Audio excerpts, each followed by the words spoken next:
I had an incredible year for roller coasters in 2025. Between visiting several parks for the first time and making a couple return trips to Cedar Point, I managed to tally up 27 new credits. It was a fabulous year for this coaster nerd, and today I'm breaking down my top 15 favorites from that list. But before we get to the good stuff, we have to talk about the ones that, well, stunk up the joint. These three are my dishonorable mentions. Coasters I'd only recommend if you're looking to pad your credit count. First up is Thunderhawk at Michigan's Adventure, my very first Vekoma SLC. I'd heard the community complaints, but you never truly know until you experienced it yourself. Walking up, it looked like a decent invert, and with almost no line, we were on in minutes. That's where the fun ended. Even with defensive riding techniques I learned on old Aero loopers, this thing was surprisingly rough. If this is truly one of the better versions of this model, yuck. This next disappointment is from my favorite new park I hit this year, Flight of Fear at Kings Island. I really wanted to love this. The dark ride atmosphere, the UFO theme, and the launch are all right up my alley. But the logistics were a nightmare. It took forever to load, and the trains were easily the most uncomfortable I've sat in all year. And I rode the ancient giant Dipper. After a great launch, it was all downhill, and not in a good way. Odd pacing, rough turns you can't see coming, and a mid-course brake run that brings you to a literal crawl. I'm glad I checked it off, but I'm not heading back. And my last dishonorable mention is Rougarou at Cedar Point. I know some people defend this ride, but I just don't see it. This was a stand-up coaster converted to floorless, and I think that trend is a mistake. These layouts were designed for a specific riding position. Without it, the ride feels janky, tame, and oddly rough. Plus, the restraints on this floorless conversion makes the rows feel incredibly cramped. I was arm to arm with my neighbor, and I felt genuinely bad for whoever had to experience my sweaty left arm for 2 minutes.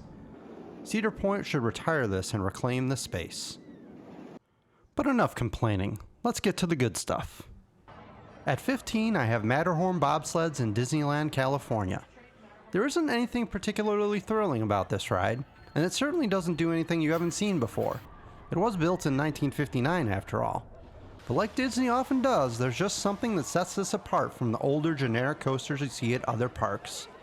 It has more theming than almost everything else on this list, and it just delivers a standard speedy coaster ride and put a smile on my face. That means a lot. For number 14, we'll head over to Kings Island for another old coaster, the Racer. I'm always up to try out whatever older wooden coaster a park still has around. I think some underestimate the purity of some of these out-and-back wooden coasters with the airtime hills and helixes. What struck me about the Racer is that they have clearly taken care of this coaster. There have been a couple recent retrackings on it, both from GCI and the Gravity Group, and you can tell. It's a lot smoother than you might expect from a coaster this old. Speaking of old coasters, Space Mountain at Disneyland is Lucky 13. This opened back in 1977, but the coaster itself was completely rebuilt in the early 2000s. Like Matterhorn, there isn't anything groundbreaking about this ride, but it's still just plain fun. The darkness, the soundtrack, the lighting, and other tricks really add to the experience, and make a fairly pedestrian steel coaster more than the sum of its parts. Banshee at 12 is the first of 2 straight B&M inverts. It was built at the tail end of the B&M invert mania, and it still holds a number of records in this coaster class. Longest track length, highest top speed at 68 miles per hour, and it's tied for the most inversions at 7.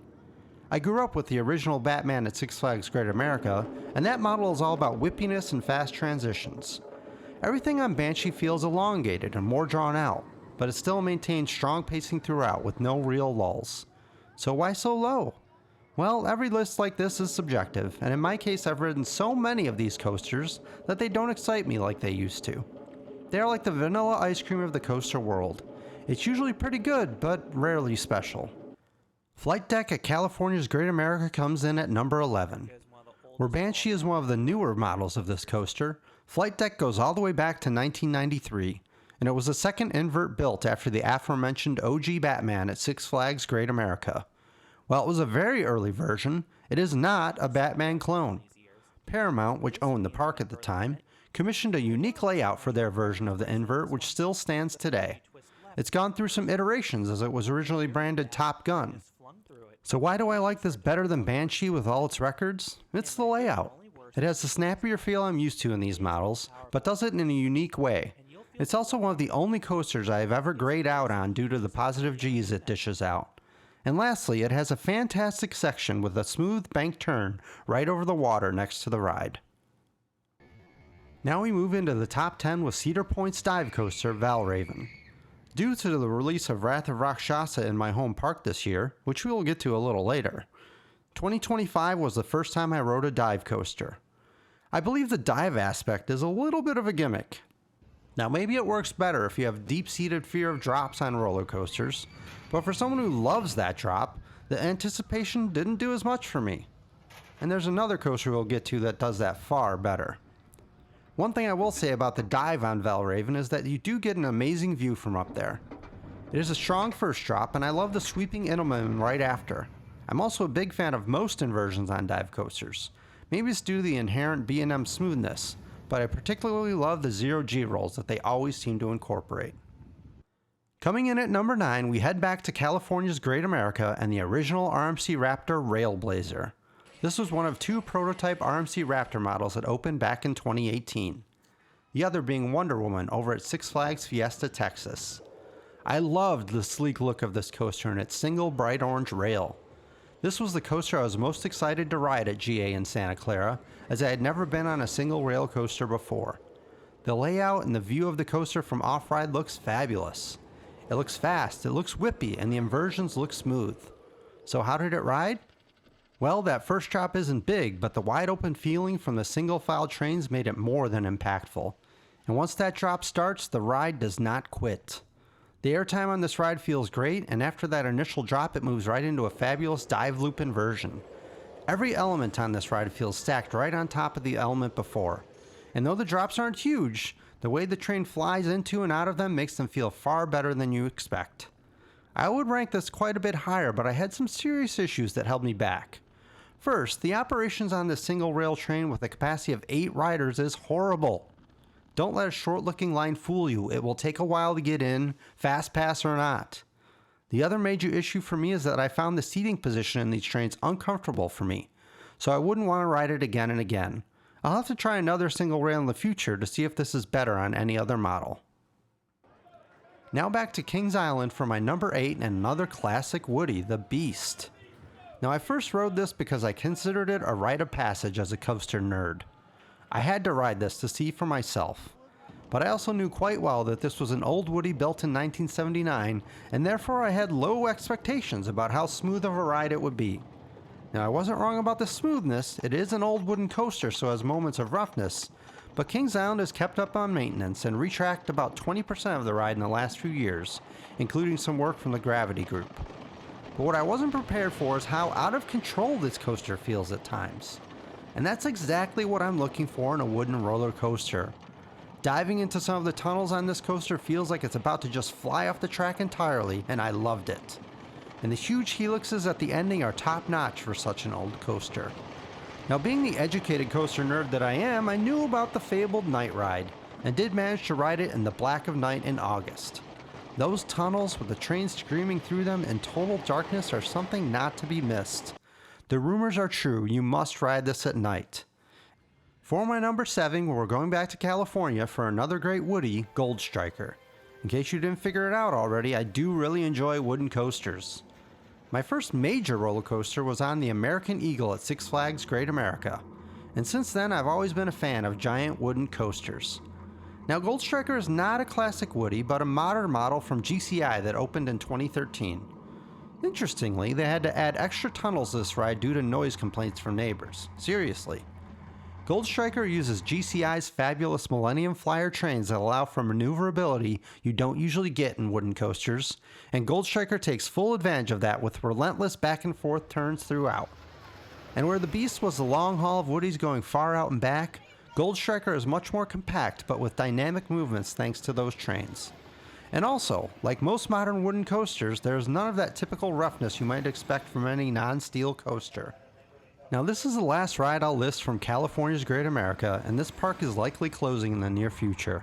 So if you have a chance, make sure you get out to Santa Clara to experience this park. It doesn't have a huge lineup, but a strong lineup, and a nice relaxing park to spend the day in. I hope to find a way out there again before it closes myself. Just shy of the top 5 at number 6 is Wrath of Rakshasa at my home park, Six Flags Great America. This is actually the first dive coaster I rode, as I went to opening day with my son and waited roughly 2.5 hours to get on it. Nothing like a brand new roller coaster. A lot of what I said about Valravn earlier does apply here, and though Valravn has a higher drop and higher top speed, I still felt the intensity of Wrath was superior. The initial 96-degree beyond vertical drop is a great start, followed by a huge Immelman loop followed by a dive loop. The real highlight of this ride is the demonic knot. It's a corkscrew right into a high G helix into an exceedingly smooth 0G roll that extends that weightless feeling for what seems like forever. It's a great quick layout with no mid-course braking and inversion after inversion after inversion. I also found it to be very smooth, as most B&M coasters are, but I have heard some people complain about a rattle or some jankiness. But I rode this coaster nearly 10 times this year and never experienced that myself.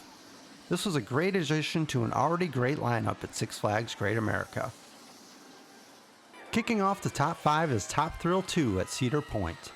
I've already mentioned my love of a good launch, and well, Top Thrill 2 has 3 of them. But that great initial launch and the moment you finally go over the top hat are not my favorite moments on this coaster. It's that spike. When you come backwards after the first launch and then get launched again going backwards, and then get to the top of that spike, it feels like you sit there for an eternity. I love this in the back row, though honestly going up and over the top hat in the back row might actually be too much. The way you feel dragged through it with such force, then into the twist, wow. I could rank this higher, but in some respects it feels like half an experience for me. It's all just over too dang quick. Now we're back to Kings Island for my number 4 pick, the Giga B&M Orion. If I had to pick my favorite class of coaster, it might be B&M Hypers/Gigas. I don't need inversions on every single coaster, and there's something amazing about the smooth as glass ride, great airtime, and pure sense of speed they can give. They also feature my favorite, most comfortable for me restraint system, the clamshell lap bars. Orion represents only my second Giga, my first being Millennium Force over at Cedar Point, and so far I've loved both of them. Orion starts with that massive lift hill and then goes into its 300-foot drop that I loved in the back row. It was good in the front as well, but better in back. It then goes through some typical B&M elements, including an overbank turn and a wave turn. Orion then throws in some great airtime and speed hills that give me just what I want in a ride. Floater airtime along with a lot of speed. The ascending helix toward the end is intense, and that final overbank turn is a great finish to this one. Does it do anything I haven't seen before? No, but it does everything really, really well. At number 3, we have one of the most anticipated coasters of the year, Siren's Curse. The name is appropriate, since it was meant for not one, but 2 other parks before landing in Ohio. So how's the ride? Well, it's number 2 for a reason. This ride is the total package. It has a fantastic name and a nice bit of theming to match it. Well, nice for a Six Flags park anyway. This Vekoma-built tilt coaster also looks really impressive, with bright red track and a compact, efficient design. The trains are very comfortable, and the restraints are pretty comfortable too, though they may have felt a little tight for my liking. The theming here didn't end in the queue either, as there's actual onboard audio, which is fantastic. It provides a creepy ambient background as you climb the lift hill, and that tilt function, although perhaps a little gimmicky, is something to experience. Slowly moving into a 90-degree drop position is incredible. But I have to say, the drop itself is thrilling, but it seems so short the way it's set up. I'm interested to see how it's different at the new Iron Rattler in Qiddiya. As soon as you drop, the audio switches to a heavy metal soundtrack that helps up the intensity. Siren's Curse has a hectic slalom-like feel the way it dips and moves back and forth. There are only 2 inversions, both barrel rolls, but they felt great. And the dive into a tunnel midway through the run is amazing, especially at night with the audio and lighting package in full effect. Siren's Curse is an amazing ride, and it makes me want to try more tilt coasters in the future.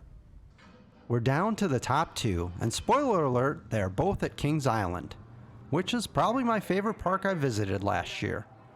Number 2 on my list is Mystic Timbers, the GCI wooden coaster built in 2017. You'll remember another GCI wooden coaster on my list is Gold Striker, and these definitely share some similarities. Both feature the Millennium Flyer trains that allow the quick changes of direction for these new generation woodies. It's used on Mystic Timbers to create an airtime-packed layout that features a lot of slalom-like movements back and forth. This is also very similar to how Siren's Curse rides. A lot of quick changes of direction with small drops and dips. Now, I had no idea what to expect when I rode Mystic Timbers. I had heard it was well liked, but I didn't know any details about it other than it was wood and something about the shed at the end. It starts out with a standard chain lift typical of wooden coasters, but halfway through the lift seems to speed up and then slows to a crawl when you reach the crest of the hill. Then it drops you into a banked leftward drop and never lets up the intensity until you reach the fabled shed.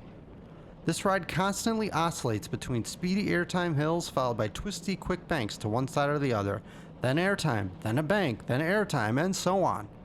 It also throws in some intense elongated curves, and the pacing seems to never let up. I loved every second of it. And while I won't spoil the shed, I will say I think it's a fantastic way to end this ride while waiting for the loading station to clear out the train in front of you.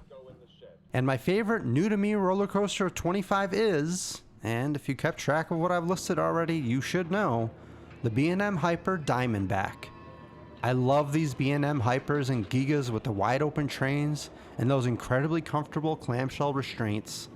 My favorite ride of all time is Raging Bull at my home park, and while these two rides have a lot of similarities, they are actually quite different. The drop on Diamondback is both longer and steeper, which definitely creates more airtime, which you already know I love. But still, the way Raging Bull drops into a tunnel makes it a little more dramatic than the open air drop on Diamondback. But after that drop, Diamondback is all about the airtime, where Bull is a little more about sustained speed and banks and turns. I rode both the front and back on Diamondback, and as is often the case, I really preferred the back. I just love the way those big airtime hills pay off from the rear as you get yanked over them. The weird thing about this ride is if you watch a POV, it actually looks a little boring. It's basically one hill after another after another. A couple twisty turns throw in, and more hills one after the other. But every one of those hills provides my absolute favorite force on roller coasters, good old-fashioned floater airtime. And it delivers that great sensation again and again and again. It's also smooth throughout, and while that water splashdown finale is a little less impactful on the ride, it's a great way to end a great coaster. I wish I had been able to ride Diamondback 10 times that day. This smooth B&M Hyper Floater airtime machine is in contention for my #1 ride anywhere, and I look forward to riding all the B&M coasters out there, and I have so many more to ride. I can't wait.